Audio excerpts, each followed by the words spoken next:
स्वागत है आप सभी का हमारे इस चैनल पे। आप हमारे साथ जुड़े रहने के लिए हमारे चैनल को लाइक करें, सब्सक्राइब करें, अपने दोस्तों में शेयर करें और अपने जो भी डाउट्स हो उसे कमेंट करें। हम कोशिश करेंगे कि आपके सारे डाउट्स को क्लियर किया जाए। तो आइए अपने टॉपिक में आते हैं, अपने चैप्टर में आते हैं।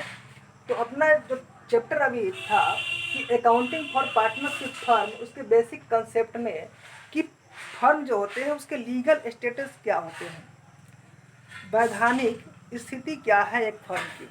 तो जब वैधानिक स्थिति एक फर्म की बात करें तो कोई भी पहला स्थिति उसका देखना है कि कोई भी फर्म अपने नाम से कोई भी संपत्ति नहीं रख सकता है। मतलब फर्म के नाम से कोई भी संपत्ति नहीं होता। क्यों? क्योंकि उसका कोई अलग से अस्तित्व नहीं होता, वो साझेदारों पे ही निर्भर होता है। दूसरा, फर्म के पास जितने भी संपत्ति है ना, वो सारे संपत्ति सभी साझेदारों के होते हैं। ठीक है। तीसरा, फर्म किसी भी व्यक्ति या फर्म के ऊपर मुकदमा नहीं कर सकता है। ठीक है। उसके बाद फर्म में जितने भी काम होते हैं उस सब काम के लिए सभी साझेदार रिस्पॉन्सिबल होते हैं, फर्म व्यक्तिगत रूप से नहीं, क्योंकि फर्म का व्यक्तिगत कोई अस्तित्व नहीं होता है। उसके बाद फर्म के जितने भी काम हैं उन सारे कामों के लिए सभी साझेदार व्यक्तिगत रूप से भी और संयुक्त रूप से भी उसके लिए उत्तरदायी होते हैं। ठीक है। तो ये होते हैं legal status of A firm. अगर अगले टॉपिक की बात करें तो अब हम लोग देखते हैं राइट्स ऑफ ए पार्टनर। जो मेरा अगला टॉपिक है वह है राइट्स ऑफ अ पार्टनर। एक साझेदार के क्या अधिकार होते हैं। ठीक है। एक साझेदार के आपके फर्म में क्या अधिकार है, जिसको बोलते हैं rights of a partner. Rights of a partner, साझेदार के क्या अधिकार है। तो साझेदार का पहला अधिकार की बात करें तो कोई भी साझेदार आपके बिजनेस फर्म के किसी भी काम को वह कर सकता है, फर्म के कार्य संचालन में, उसके ऑपरेशन में भाग ले सकता है। दूसरा, उसके बिजनेस में जितने भी प्रॉफिट होते हैं उसको वह लेगा, उसमें उसका हिस्सा होगा।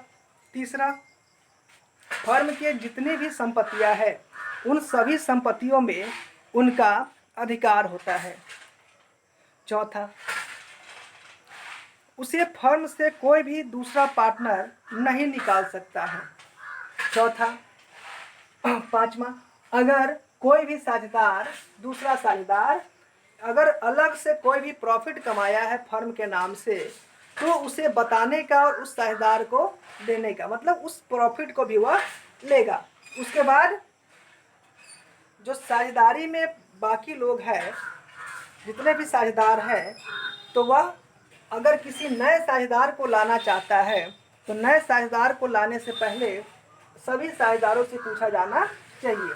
मतलब कोई भी साझेदार की बिना अनुमति के कोई नया साझेदार नहीं आ सकता है। ये जो हमने सीखा यह होता है rights of A partner. Rights of A partner.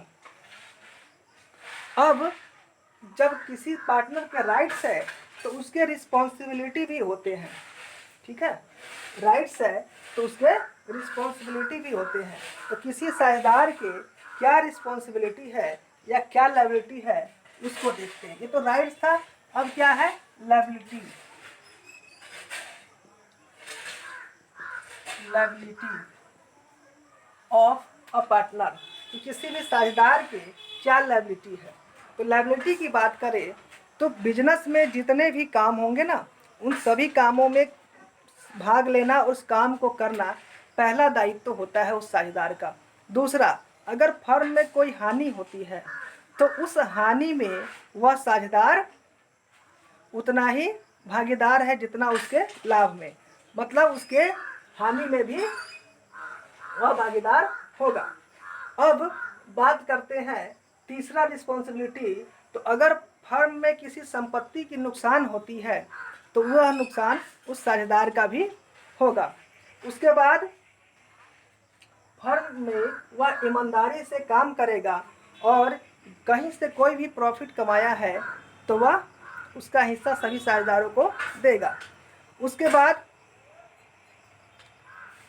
जितना हिसाब किताब है सभी को बताएगा, सबका कॉपी सबको देगा। तो ये इसके होते हैं रिस्पॉन्सिबिलिटी। और जितने भी फर्म में संपत्ति है उन सभी संपत्तियों की रक्षा करना, उनकी देखभाल करना, यह इनका उत्तरदायित्व होता है। तो हमने सीखा राइट्स ऑफ ए पार्टनर और लायबिलिटी ऑफ ए पार्टनर। अब देखते हैं कि किसी साझेदार के पावर क्या क्या होते हैं। कोई भी साझेदार के क्या पावर क्या क्या है। अगला पॉइंट है पावर्स ऑफ अ पार्टनर। किसी भी साझेदार की क्या पावर है, कितनी शक्तियाँ हैं, साझेदार के हाथों में कितनी शक्तियाँ हैं।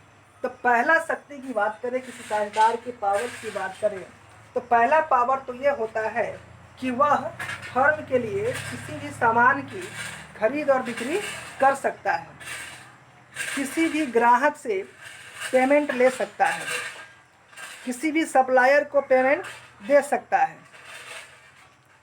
किसी को भी चेक काट के देख सकता है, किसी को रिसिप्ट दे सकता है, फर्म के लिए किसी के साथ कोई भी डील कर सकता है। उसके बाद फर्म